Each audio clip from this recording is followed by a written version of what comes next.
제6편 1. 옛 재판관들에 대한 공평한 관찰.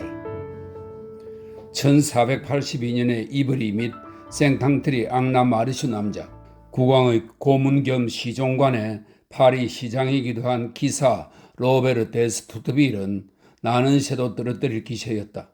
혜승이 나타난 1465년 11월 7일에 그가 왕에게서 관직이라기보다는 영주권으로 간주되던 파리 시장직을 받은 것이 어느덧 17년 전이었다. 시장이란 관직이라기보다는 오히려 영주와 같은 직위였다. 그 직책은 조안 렘네의 말을 빌리면 막강한 경찰력과 수많은 권리와 특권이 주어지는 현직인 셈이다. 루이 11세의 애인이 낳은 서녀 장과 부르봉의 서자 루이의 결혼 즈음에 임명된 이 귀족이 1482년까지 국왕의 신임을 받고 있었다는 것은 참으로 놀라운 일이다. 자크 드 빌리의 후임으로 로베르 데스투트빌이 파리 시장에 오른 바로 그날, 장 도베시는 엘리드 토르트의 후임으로 파리 최고법원의 수석의장이 되었으며, 장 주브넬 데 쥐르셴은 피에르 드 모르빌리의 후임으로 프랑스 법무상에 자리 잡았고, 르뇨 데 도르망은 피에르 피를 대신하여 왕실 참사원 상임위원이 되었다. 그런데 로베르 데스투트빌이 파리 시장이 된 뒤로 얼마나 많은 사람들이 의장이며 법무상이며 장관 자리에 앉았다 떠나기를 반복했던가. 그러나 파리 시장이라는 자리가 그에게 관리하도록 맡겨진 것임을 잘 알고 있는 그는 그것을 제대로 수행해냈다. 주어진 임무에 충실했으며 일과 하나가 되는 것에 머무르지 않고 완전히 동화되었다. 그는 관리들을 자주 갈아치움으로써 자기 권력의 유연성을 유지하고 싶어 하던 의심 많고 심술궂은 왕 루이 11세에게서 벗어날 수 있었다. 뿐만 아니라 이 용감한 기사는 아들을 위해 자기 관직의 세습권을 손에 넣은 것은 물론 아직 기사 시종인 아들 자크 데스투트빌의 이름을 이미 2년 전부터 파리 재판소 재판관 명부의 첫머리에 자기 이름과 나란히 올리는 데도 성공했다. 확실히 놀랍고 특별한 총회였다. 사실 로베르 데스투트빌은 훌륭한 군인이었는데 왕의 충신으로서 공익동맹에 대항해 충성스럽게 반기를 들었으며 왕비가 파리에 입성한 날에도 썩 맛있게 요리된 사슴고기 스튜를 대접한 적도 있었다. 또한 그는 왕실 기마대장인 트리스탕 레르미트 씨와 가까운 사이였다. 그런 저런 이유로 로베르 씨의 생활은 매우 평온하고 유쾌하게 이어졌다. 우선 그가 받는 보수는 매우 높은 편이어서 마치 포도나무에 포도송이들이 주렁주렁 열리듯 그가 감독한 법원의 민사 및 형사 서기과와 샤틀레 하청 법정에서도 저마다 일정 보수가 들어오는가 하면 망트와 코르베우 다리의 통행세, 파리의 식욕 처리장이나 장작과 소금 상인들로부터 들어오는 수입도 있었다. 게다가 그는 시청 관리와 경호원들이 입는 빨강과 갈색이 반씩 섞인 옷 위에 멋진 군복을 입고 머리에는 몽틀레리에서의 전투로 울퉁불퉁해진 투구를 쓴 채 시내 기마행렬라서 여벌한 듯이 자신을 과시하는 즐거움도 누렸다. 그의 군복 차림은 노르망디의 발몽 수도원에 있는 그의 묘비에 새겨져 있어 오늘날에도 감상할 수 있다. 그뿐이 아니다. 그가 경찰 12명과 샤틀레 재판소의 수의겸 감시인 배석 판사, 16구의 감찰관 16명, 샤틀레 감옥의 간수, 영지가 주어진 경찰관 4명, 기마 순검 120명, 곤장 순검 120명, 야경대와 보조 야경대, 비밀 야경대와 후면 야경대를 거느리는 기마대장 등 이 모든 사람들이 그의 감독 아래 있었다는 것은 정말 대단한 일이었다. 상급 재판이나 하급 재판, 횟술래와 교수형, 수레 끌기형을 행사할 권리를 갖는다는 것은 과연 어떤 의미였을까? 필리프 오기스트 왕이 지은 넓고 납작한 뾰족아치 아래서 날마다 그랬던 로베르 데스투트빌이 그랑 샤틀레에서 체포령이나 판결을 내리는 것보다 더 기분 좋은 상상이 어디 있겠는가. 그리고 저녁 때가 되면 을에 그의 아내 앙버루아즈 드로레 부인 소유의 팔레 루아얄 군의 갈릴레 거리에 있는 안락한 집으로 돌아가 가엾은 죄인들에게 형을 선고한 뒤의 피로를 푸는 이런 생활만큼 기분 좋은 것이 있을까? 한편 형을 선고받은 인간은 시장과 시청 관리들이 옥사로 사용하고 있는 3m 길이의 폭 2.2m, 높이 3.3m의 방을 들인 레스 코르슈리 거리의 작은 오두막에서 밤을 지내게 되어 있었다. 로베르트 스투트빌 씨는 파리 시장이나 자작 고유의 재판권만 가졌던 것이 아니라 국왕의 대재판에도 관여하고 있었다. 조금이라도 신분이 높은 사람들 중에서 사형 집행인의 손에 넘어가기 전에 그의 신세를 지지 않은 사람이 없었다. 너무르 씨를 중앙시장의 형장으로 끌고 가고 생폴 씨를 그레브 형장으로 데려가기 위해 그들을 생탕투안의 바스티유 감옥에서 불러낸 것도 그였다. 데스투트빌은 생폴 씨를 좋아하지 않았으므로 그가 울상을 짓거나 비명을 지르는 것도 보고 매우 고소해했다. 이처럼 행복하고 영화로운 생활은 분명 매우 과분한 것이며 훗날 파리 시장들의 흥미로운 역사의 한 페이지를 장식하기에 걸맞다. 하지만 기록을 살펴보면 우다르 드 벨레브는 부슈리 거리에 집안채를 가지고 있었고 기욤 드 앙제스트는 크고 작은 사부와의 영지를 지녔으며 기욤 티부스트는 생트 주너비에브의 수녀들에게 글로펜 거리의 자기 집들을 기증했고 위그 오브리오는 포레피크 저택에 살았다는 등 그 밖의 여러 개인적인 내막을 더 알 수 있다. 그러나 이처럼 자신의 인생을 즐겁고도 조용히 지낼 만한 여러 가지 조건을 갖추었음에도 로베르 데스투드빌 씨는 1482년 1월 7일 아침에 눈을 떴을 때 기분이 매우 나쁜 상태였다. 이유가 무엇일까? 그것은 스스로도 알 수가 없었다. 단지 찌뿌듯한 날씨 때문이었을까? 아니면 몽틀레리의 전투에서 사용했던 낡은 허리띠가 잘못 조여져 뚱뚱한 시장의 몸을 군대식으로 너무 졸라놓았기 때문일까? 아니면 셔츠도 입지 않아 허름한 옷차림에 뚜껑이 없는 모자를 눌러쓴 채 바람과 술병을 허리에 차고 서너 명씩 짝지어 지나며 자신을 경멸하는 건달들을 창밖으로 보았기 때문일까? 그도 아니면 미래의 왕 샤를 8세가 이듬해부터 파리 시장의 월급에서 370리브르 16솔 8드니에나 삭감하리라는 사실을 어렴풋이 짐작했기 때문일까? 이유에 대해서는 여러분의 상상에 맡기겠다. 나는 그저 아무 이유 없이 기분이 나빴기 때문에 기분이 나빴다고 믿고 싶다. 더군다나 그날은 축제가 있었던 이튿날이었으니 누구나 허탈해지는 날이었고 특히 축제로 인해 만들어진 엄청난 양의 쓰레기와 오물을 치워야 하는 관리들은 더 우울해졌다. 그뿐만이 아니다. 그는 그랑 샤틀레에서 법정을 열어야만 했다. 그런데 일반적으로 재판관들은 공판 날짜와 자기들의 기분이 나쁜 날이 맞아떨어지게 조처했다. 왜냐하면 국왕이나 법률가 또는 정의의 이름으로 자기들의 가슴 속에 쌓여있는 것을 마음껏 털어낼 수 있는 대상이 필요했기 때문이다. 재판은 시장이 도착하기 전에 이미 시작되었다. 민사, 형사, 특별재판에서 관례에 따라 그의 보좌관이 시장의 직무를 대행하고 있었다. 아침 8시부터 많은 시민들이 샤틀레 하청법정의 어두컴컴한 한쪽 구석, 튼튼한 떡갈나무 난관과 벽 사이에 빽빽하게 들어차 있었다. 그들은 샤틀레 재판소의 배석 판사이자 파리 시장의 보좌관인 플로리앙 바르브디엔이 뒤죽박죽 아무렇게나 판결을 내리고 있는 민형사 재판을 진지하게 방청하고 있었다. 법정은 좁은 데다 천장이 낮고 둥그렇다. 나리꽃 무늬를 넣은 책상 하나가 안쪽에 있고 떡갈나무로 만든 커다란 팔걸이 의자가 옆에 놓여 있었다. 이것이 바로 시장의 자리인데 지금은 비어 있다. 그 왼쪽에는 플로리앙 판사 자리가 있고 아래쪽에서는 서기가 바쁘게 펜을 놀리고 있었다. 그 맞은편에는 방청객이 있고 문과 책상 앞에는 하얀 십자가가 달린 자줏빛 제복을 입은 경찰들이 여러 서 있었다. 파리 시청 소속 경찰 2명이 만성절 때 입는 붉은색과 푸른색이 반씩 섞인 재킷 차림으로 책상 뒤쪽에 보이는 굳게 닫힌 낮은 문 앞을 지키고 서 있었다. 두꺼운 벽에 좁게 뚫려있는 단 하나뿐인 창문으로는 일월의 희뿌연 햇빛이 들어와 둥근 천장에 장식으로 새겨놓은 돌 악마와 방 안쪽 나리꽃 무늬 위에 앉은 재판관의 얼굴을 비추고 있었다. 실제로 그를 한번 상상해보라. 법정의 책상 위에 놓인 두 묶음의 소속 문서 사이에 턱을 괜 채 무늬 없는 갈색 법의자락을 밟고 앉아있는 플로리앙 바르브디엔 배석 판사를, 그의 얼굴은 흰 새끼양 가죽을 뒤집어 쓴 듯한데 속눈썹이 그 가죽에서 삐져나와 있는 것 같았다. 불그스레하면서 고집센 듯한 표정에 쉴 새 없이 눈을 깜빡였다. 탱탱하게 살오른 위압적인 양볼은 꿰고 있는 턱까지 쳐져 있었다. 그런데 이 배석 판사는 기가 어두웠다. 판사로서는 결코 작지 않은 결점이다.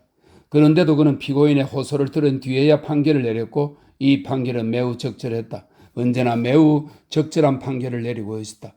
판사는 그저 피고인의 진술을 들어주는 신용만 해도 충분했기 때문이다. 그런 만큼 배석 판사는 아무리 주위가 시끄러워도 전혀 방해받지 않았던 만큼 그야말로 훌륭한 판결을 내리기에는 누구보다도 좋은 조건을 갖추었다고 할 수 있을 것이다. 게다가 방청석에는 그의 말과 행동에 대하여 일일이 감독하는 비평자 하나가 있었는데 그는 다름 아닌 풍차의 장으로 통하는 장 프롤로였다. 그 어린 학생 불황자는 학교를 제외한 파리의 어느 장소에나 나타나곤 했다. 그는 친구와 함께 눈앞에서 열리는 재판 광경을 지켜보고 있었다. 저것 봐. 장이 바로 옆에 있는 친구 로뱅 푸스팽에게 작은 소리로 말했다. 장이 눈앞에서 펼쳐지는 여러 가지 광경에 하나하나 토를 달고 있는 동안 이 남자는 곁에서 비웃음을 머금고 있었다. 저 애는 장통 뒤 빗송이야. 카냐르 오 마르세니페의 짝이라고. 아마 늙은이가 저 여자한테 유죄를 선고할 테지. 그러고 보니 귓구멍만 먼 게 아니라 눈도 먼 모양이지. 묵주할 장식 2개를 달고 다닌다는 이유로 파리 주와 15솔 4드니의씩이나 벌금을 물리다니.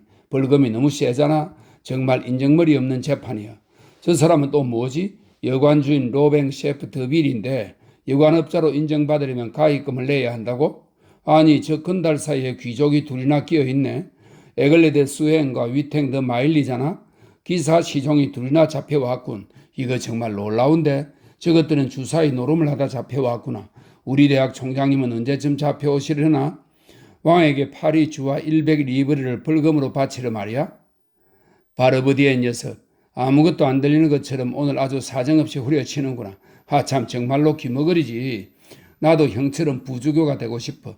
도박을 그만둘 수만 있다면 말이야. 밤낮으로 도박에 빠져들어 정신 못 차리다 결국에는 내 영혼마저 걸어도 헤어나지 못할 이 노름 버릇을 고칠 수만 있다면. 아이고 성모님, 웬 여자들이 저렇게 많이 등장하나? 앙브루아즈 레큐에르, 이자보라 페네트, 베라르르 지로냉. 저 여자들은 내가 다 아는 얼굴들인데 무조건 벌금형이네. 금띠 두르고 있다가 그만 톡톡이 곤욕을 치르는구나. 파리 주와 10솔, 쌤통이다 얄미운 계집애들.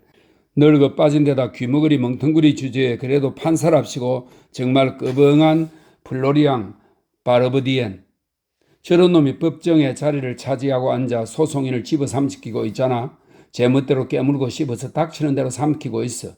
벌금, 분실물, 세금, 소송비용, 법정비용, 봉급, 손해배상금, 이자, 고문과 감옥과 우리와 수갑, 족쇄 같은 것이 저 늙은이한테는 크리스마스 케이크가 되고 성 요한 제삿날의 편도 과자가 되는구나. 저 돼지 같은 상판떼기 좀 봐. 어렵소. 매춘부 계집이 또 하나 나왔네. 타보라 티보드야. 클라티니 거리의 매음굴에서 나갔다는 죄로 잡혀온 거겠지. 저건 또 뭐야? 석궁사수 헌병, 지에프루와 마본인가? 신에게 욕설을 퍼부었다고 벌금형을 받았군. 티보도 벌금형, 제프로바도 벌금형, 둘 다 벌금형으로 해. 저런 넉다리 귀머거리가 있나? 두 사건을 홍동하고 있는 거야. 여자에겐 신성 모독죄를 씌우고 헌병에게는 매음죄를 씌울 거야. 이봐 로뱅 푸스팽. 이번에 끌려 들어오는 것들은 뭐지? 경찰들이 아주 떼거지로 들이닥치는구나. 빌어먹을 아주 사냥개들이 다 됐구먼. 대단한 먹잇감이라도 물어오는 모양이야. 멧돼지라도 되나? 오호 진짜 멧돼지다. 야 아주 대단한 놈이야. 연병할. 저건 어제 우리가 뽑은 바보 임금이잖아. 우리의 미치광이 교황, 우리의 종직이, 애꾸눈이다 곱사등이 카지모도. 그랬다. 카지모도였다. 밧줄로 온몸이 꽁꽁 묶인 채 상ум한 경비를 받으며 법정 안으로 들어온 것은 바로 카지모도였던 것이다. 가슴에는 프랑스의 은장, 등판에는 파리시의 문장이 수놓인 옷을 입은 야경대장이 카지모도를 에워싼 경찰대를 이끌고 들었었다.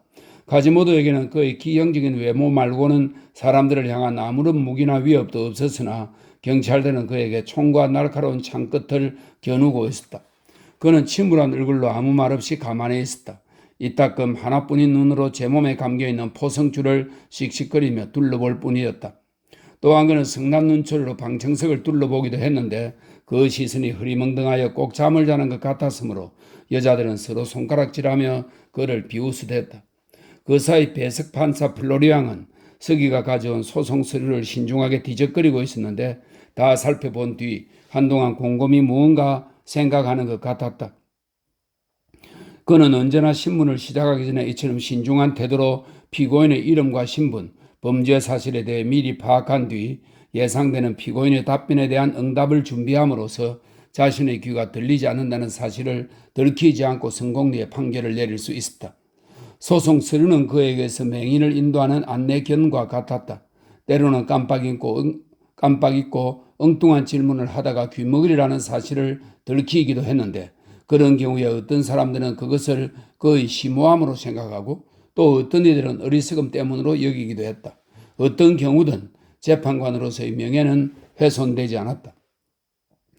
그것은 재판관이 귀머거리라고 알려지기보다는 어리석다거나 심오하다는 평을 듣는 것이 훨씬 나았기 때문이다. 그래서 그는 자신의 장애를 감추는 데 몹시 신경을 썼으며 대개 그 일은 성공적이어서 스스로도 이따금 그 장애를 잊곤 했다. 그런 착각은 생각보다 쉬운 일이었다. 왜냐하면 곱사등이인 사람들도 자신은 허리를 펴고 걷는다고 생각하며 말을 더듬는 사람들도 자신이 말을 할 때는 또박또박 말을 잘한다고 여기고 귀머거리인 사람들은 다른 사람들이 모두 작은 소리로 말한다고 믿기 때문이다. 즉 우리의 플로리앙 배석 판사 역시 자신은 살짝 가는 길을 먹은 정도라고 여겼던 것이다. 그래서 그는 서류를 통해 카지모도의 문제를 완전히 파악한 뒤 머리를 뒤로 젖히고 한층 위험성과 공정성을 갖추었음을 보여주기 위해 눈을 반쯤 감고 있었다. 그러자 그는 귀머거린 동시에 장님이 되어버렸다. 그 두 가지는 완벽한 판사가 되기 위한 더 없는 조건이었다. 그는 이처럼 가장 법관다운 태도로 카지모도를 신문하기 시작했다. 이름은 그런데 여기서 법률에 규정되어 있지 않은 희대의 돌발 상황이 벌어졌으니 그것은 바로 귀머거리가 귀머거리를 신문해야 하는 것이었다. 카지모도는 자신에게 무엇을 묻는지 전혀 알지 못한 채 판사의 얼굴만 멀뚱히 쳐다볼 뿐이었다. 판사 역시 귀머거리인데다 피고인이 귀머거리인 줄을 모르니 당연히 그가 대답을 했다고 여기고는 어리석게도 신문을 이어갔다. 좋아, 그럼 나이는?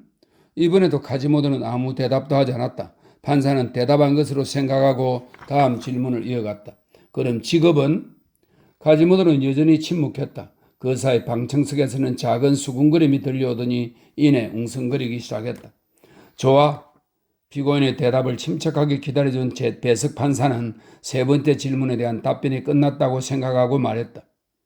피고인은 다음의 죄목으로 이 법정에 서게 되었다. 첫째는 야간에 난동을 부린 것, 둘째는 매춘부에게 폭력을 행사한 것, 셋째는 구강폐하의 친위대 헌병들에 대한 반항이다. 이에 대해 자신의 생각을 말할 기회를 주겠다. 서기는 지금까지 피고인이 말한 것을 모두 기록했나? 터무니없는 이 물음에 서기석은 물론 방청석에서 일제히 폭소가 터져 나왔다. 그 웃음의 폭풍을 여기 어찌나 컸던지 두 귀머거리도 그것을 알아차리지 않을 수 없었다.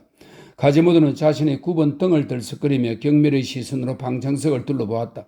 또한 카지모도 못지않게 놀란 플로리앙 판사는 피고가 어깨를 들썩인 것으로 보아 틀림없이 피고인이 함부로 입을 놀림으로써 구경꾼들에게서 웃음이 터져 나온 것이라고 믿었다. 그는 몹시 화를 내며 피고를 꾸짖었다. 이런 발칙한 놈을 보았나? 지금 그 대답은 교수형을 받아도 마땅할 것이다. 네 놈이 지금 감히 누구 앞에서 말을 하고 있는 줄 모르느냐? 아무리 엄중한 질책이라도 이미 촉발된 웃음을 멈추게 하기에는 역부족이었다. 그것은 누가 봐도 바보 같고 엉뚱한 소리였으며 그 질문은 창을 들고 언제나 멍청한 표정을 짓고 있는 재판소의 경찰들까지 포복절도하게 만들었다. 카지모도만이 여전히 신지한 얼굴이었으니 그것은 자신의 주위에서 무슨 일이 벌어지고 있는지 전혀 알 수 없었기 때문이다. 그럴수록 판사는 더욱 화가 나서 노발대발 피고인을 다그치고 호령했다. 그것만이 방청객들을 진정시키는 유일한 방법이라고 믿었던 것이다. 이 버르장머리 없고 막대 놈아, 너가 감히 샤틀레의 배석 판사를 우습게 여긴다 말이냐? 나로 말하자면 파리 시민의 안전을 책임지고 온갖 범죄와 악행을 수사하고 모든 직업을 감독하고 독점을 금지하며 거리질서 유지와 땔감과 기타 목재의 판매를 책임지고 있는, 간단히 말해 나는 보수도 없고 급료를 받을 희망도 없이 쉴 새 없이 공공을 위해 봉사하는 사법관이라 말이다.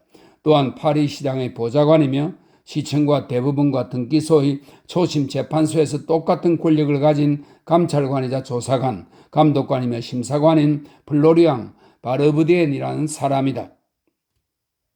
귀머거리가 귀머거리에게 하는 말은 언제 끝날지 알 수 없었다.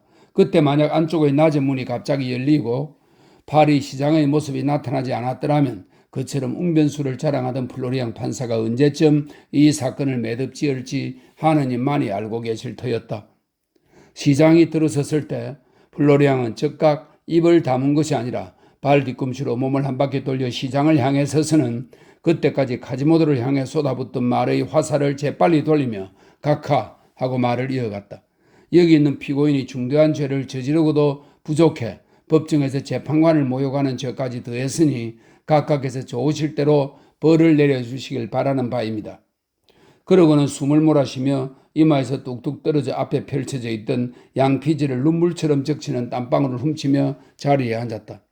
로베르 데스투빌 각하가 눈살을 찌푸리며 카지모도에게 매우 위압적인 손짓을 했다. 그러자 귀머거리는 카지모도도 어떤 의미인지 짐작할 수 있었다. 파리 시장이 그에게 엄중히 물었다. 너는 대체 무슨 죄를 짓고 이곳에 끌려왔느냐?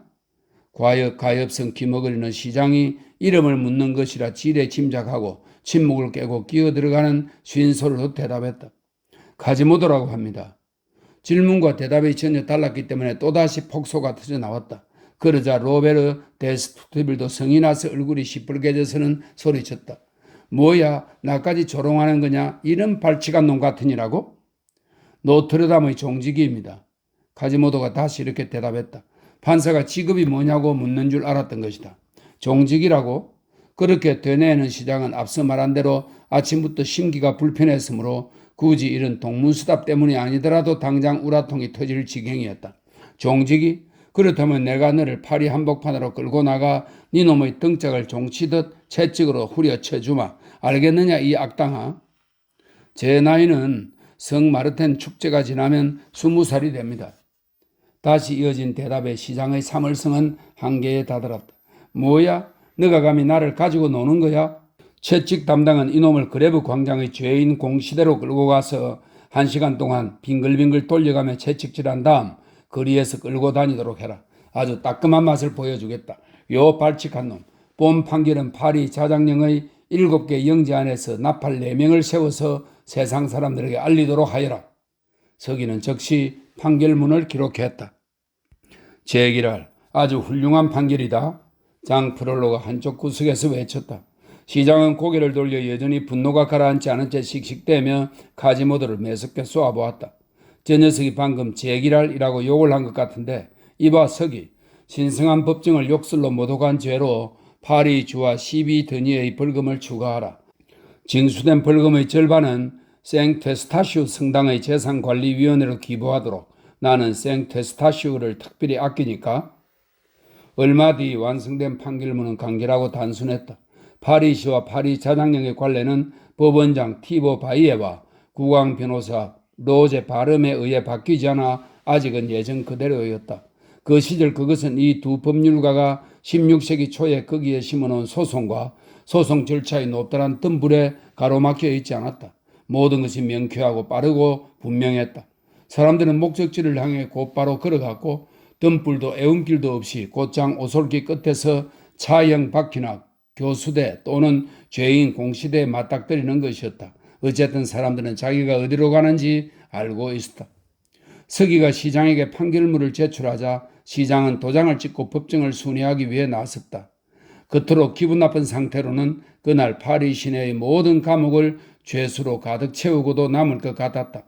장 프롤로와 로뱅 푸스뱅은 낮은 소리로 어깨를 길대며 웃었다. 카지모도는 뭔지 모르지만 놀랐다는 표정으로 주위를 둘러보았다. 그러는 사이 서기는 플로비앙 바르브디엔 판사가 서명을 위해 판결문을 읽고 있을 때 유죄 선고를 받은 가엾은 귀머거리를 처근히 여겨 조금이라도 형량이 줄어들기를 바라는 마음에서 그의 귀에 대고 카지모도를 가리키며 말했다. 저 사람은 귀머거리입니다. 같은 장애를 가진 플로리앙의 마음을 움직여 조금이라도 죄인을 선처해 주기를 바랐던 것이다. 그러나 플로리앙 판사는 자기가 귀머거리라는 사실이 세상에 알려지는 것을 몹시 싫어했으며 귀가 꽉 막혀서 서기의 말을 한마디도 알아듣지 못했으나 알아들은 척하기 위해 이렇게 대답했다. 그렇다면 문제가 다르지. 그걸 몰랐구나. 그렇다면 죄인 공시대에 1시간 더 세워놓아야겠어. 그러고는 변경된 판결문에 도장을 찍었다. 그거 참 쌤통이다. 남에게 함부로 대하면 어떻게 되는지 이제 잘 알았을 테지? 카지모도에게 원한을 품고 있던 로뱅 부스팽이 말했다. 2. 쥐구멍. 이번엔 어제 그랭구아르가 에스메랄다를 뒤따라가기 위해 떠났던 그레브 광장으로 되돌아가 보자. 오전 10시였다. 광장의 모든 것은 축제가 끝난 다음 날의 냄새를 물씬 풍기고 있었다. 돌바닥에는 갖가지 부스러기들과 리본, 누더기, 장식용 깃털, 등불에서 떨어진 촛농과 음식 찌꺼기들로 넘쳐났다. 많은 시민들이 여기저기서 요즘 말로 하자면 어슬렁거리면서 꺼져가는 화토불의 불씨들을 걷어차거나 기둥집 앞에서 간밤의 멋진 장면들을 떠올리며 감회에 젖기도 하고 어제 둘러쳤던 장막의 흔적으로 남은 못들을 바라보며 즐거웠던 축제를 떠올리고 있었다. 사과주와 맥주를 파는 사람들이 술통을 굴리며 지나갔다. 바쁘게 지나가는 사람들의 모습도 보였다. 상인들은 가게 앞에 삼사 모여서 잡담을 나누고 있었다. 축제나 사절단, 코프놀과 미치광이 교황에 대한 이야기가 사람들의 주된 화제였다. 서로 질세라 어제의 일에 대해 나름의 해설까지 곁들이며 배꼽을 쥐고 우스댔다. 그러는 동안 기마귀병 4명이 나타나 죄인 공시대를 에워쌌다. 광장 여기저기에 흩어져 있던 사람들이 하나둘씩 모여들어 무슨 형 집행이라도 있는 건지 궁금하여 미동도 않고 지켜보고 있었다. 여러분이 만약 광장 한편에서 벌어지는 왁자지껄하고 활기찬 광경을 본 다음에 서쪽 모퉁이에 있는 반 고딕식이자 반 로마네스크식 투르 롤랑의 옛 건물로 시선을 옮긴다면 정면 모서리에 풍부한 채색 사포가 든 커다란 공룡 성무 일과서 한 권을 볼 수 있을 것이다. 그것은 비에 젖지 않도록 작은 처마 밑에 놓여 있었고 절망이 둘러쳐져 있어 펼쳐볼 수는 있지만 가져갈 수는 없게 되어 있었다. 이 성무 일과서 옆에는 좁다란 첨두형 채광창이 광장 쪽으로 나 있는데 그것은 십자형의 쇠창살로 닫혀 있었다. 이 낡은 집 아래층 벽 속에 만들어 놓은 출입문이 없는 작은 독방의 조그만 구멍만이 그곳에 약간의 공기와 햇빛을 들여보내주는 유일한 창문이었다. 이 작은 방은 파리에서도 가장 복잡하고 시끄러운 광장 옆에 있어서 주위가 소란할 만큼 더 깊은 평온과 음산한 고요로 가득 차 있었다. 이 방은 롤랑 드 드라투르 롤랑 공주가 십자군 전쟁 때 전사한 아버지를 기리며 영원히 틀어박히기 위해 자신의 집벽 안에 구멍을 파 만든 것이었다. 공주는 훌륭한 저택 중에서 출입구는 벽으로 막혀있고 채광창은 여름이나 겨울이나 늘 열려있는 이 방 외에는 모두 가난한 사람들과 교회에 기부했다. 슬픔에 잠긴 공주는 사실 살아서 들어간 이 무덤 속에서 그 뒤로 20년 동안 죽음이 찾아오기를 기다렸던 것이다. 매일 밤 아버지의 영혼을 위해 기도하고 베개로 삼을 돌도 없이 회개 속에서 잠들고 검정 상복을 입은 채 지나가는 사람들이 가엾다며 가져다주는 빵과 물만으로 연명했다. 자신의 모든 것을 베푼 공주는 그렇게 다른 사람들의 적선을 받는 신세가 되었다. 마침내 그녀는 죽을 때가 다가오자 어떤 일로 괴로움에 처한 여자들, 어머니거나 과부이거나 또는 처녀일지라도 남을 위해서나 자신을 위해 기도하며 고행과 고통 속에 파묻히고자 하는 이들에게 이 방을 언제까지라도 사용해도 좋다는 유언을 남겼다. 가난한 사람들은 눈물을 흘리며 그녀에게 축복과 함께 번듯한 장례식을 치러주었다. 그러나 안타깝게도 후원자가 없어 그녀는 성자의 대열에 오르지 못했다. 교황에게 조금 불만을 가진 사람이나 약간 신앙심이 부족한 사람들 중에서는 그녀가 로마에서보다 천국에서 성자에 오르는 것이 더 쉬울 것이라고 여겨 죽은 그녀를 위해 교황이 아닌 신에게만 기도를 드렸다. 대부분의 사람들은 롤랑들을 성녀로 추억하고 그녀의 누더기를 성유물처럼 간직하는 것으로 만족해야 했다. 한편 시에서는 공주를 위해 한 권의 공룡 성무 일과서를 만들어 독방의 채광창 옆에 비치하여 행인들이 기도를 드리기 위해서라도 걸음을 멈추고 그녀처럼 작은 방에 살며 고행하는 여자들이 먹을 것도 없이 잊히지 않게 했다. 그런데 이러한 종류의 무덤은 중세의 도시에서는 거리 드문 것이 아니었다. 사람들이 많이 다니는 큰 길이나 시끄럽고 복잡한 시장 한복판, 즉 지나다니는 말의 발밑이나 짐수리나 마차가 오가는 차바퀴 밑에는 흔히 동굴이나 우물 또는 벽으로 둘러싸이고 쇠창살로 둘러친 작은 방이 있어 그 속에서 탄식이나 속죄의 기도에 몸을 던진 이들이 있었던 것이다. 집과 무덤과 도시를 잇는 쇠사슬 울타리라고 비유되는 이러한 무서운 작은 방, 인간 사회와 단절되고 이미 이 세상 사람이 아니라고 간주된 저 은둔자들, 어둠 속에서 마지막 한 방울의 기름을 태우는 등불처럼 인간 동굴 속에서 흔들리는 목숨이 얼마 남지 않은 사람들, 돌무덤 같은 방 속에서 들려오는 은둔 자들의 숨소리와 영원한 기도 소리, 이미 다른 세계의 태양이 비치는 눈, 무덤 벽에 바짝 달라붙은 귀, 그 같은 몸에 갇힌 그 같은 영혼, 그 같은 감방에 갇힌 그 같은 몸뚱이, 육체와 돌이라는 이중의 거죽 아래서 고통받는 은둔 자들의 영혼의 신음소리, 이와 같은 기이한 풍경이 오늘날 우리 가슴에 불러일으킬 것이 분명한 여러 가지 느낌을 그 시절 사람들은 전혀 느끼지 못했다. 그다지 이론적이지도 섬세하지도 못했던 그 무렵 신앙심은 종교 행위의 여러 가지 면을 보지 못했다. 그 시절 신앙심은 사물을 한 덩어리로 파악하고 희생을 존경하고 숭배하고 필요하다면 성스럽게 여겼으나 그 희생의 고통을 분석하지 않았고 그다지 가엽게 여기지도 않았다. 그 신앙심은 때때로 불쌍한 고행자에게 음식을 가져다 주고 아직 살아있는지 구멍으로 들여다보기도 했지만 정작 그의 이름이라든가 몇 년 전부터 그가 죽어가기 시작했는지 알지 못하며 그 지하실에서 썩어가는 살아있는 해골에 대해 누가 물으면 이웃들은 남자라면 은둔자요 라고 대답하고 여자라면 여자 은둔자요 간단히 대답할 뿐이었다. 그 무렵 사람들은 모든 것을 그렇게 추상적이거나 과장됨이 없이 확대경도 없이 육안으로 바로 가까이에서 보고 있었다. 물질적인 것을 위해서나 정신적인 것을 위해서나 현미경은 아직 발견되기 전이었다. 게다가 사람들은 그것을 그다지 특별하게 여기지 않았는데 앞서 말했듯이 도시 한복판에 그런 종류의 유패는 흔했기 때문이다. 파리에는 하나님에게 기도하고 고행하는 그런 독방이 꽤 많았으며 그곳엔 거의 다 사람이 들어있었다. 성직자는 그런 독방들을 비워둘 마음이 없었는데 그것은 신자들의 신앙심이 미약함을 뜻하는 것이어서 고행자들이 없을 때는 궁여지책으로 문둥이라도 갖다 넣었던 것이 사실이다. 그레브 광장의 이 작은 방 말고 몽포 콩에도 하나가 또 있었고 생진호상 묘지의 납골당에도 있었으며 또 하나가 아마도 클리숑 저택에 있었던 것 같다. 그 밖에도 그런 것들이 여러 곳에 있었는데 건물은 없어졌을 망정 그 존재 사실은 그곳 전설 속에 남아있고 대학구에도 그것이 있었다. 생트 주너비에브 산 위에서는 중시의 요업이라고 할 만한 남자가 빗물바지 웅덩이 안쪽 두엄 위에서 고행에 관한 7시편의 송독을 끝내면 다시 시작하고 밤에는 한결 높은 어둠을 꿰뚫는 큰 소리로 읊조리며 30년 동안이나 노래를 불렀는데 오늘날에도 옛것을 그리워하는 사람들은 피키파를 거리로 들어가면 아직도 그의 목소리가 들려온다고 믿고 있다. 투르롤랑의 독방에 관해서만 이야기하자면 이제까지 은둔자가 없었던 적은 단 한 번도 없었다. 롤랑드 공주가 죽은 뒤로 그 방이 아주 드물게 1, 2년 동안 비어있던 적이 있기는 했지만 거의 빈 적이 없다.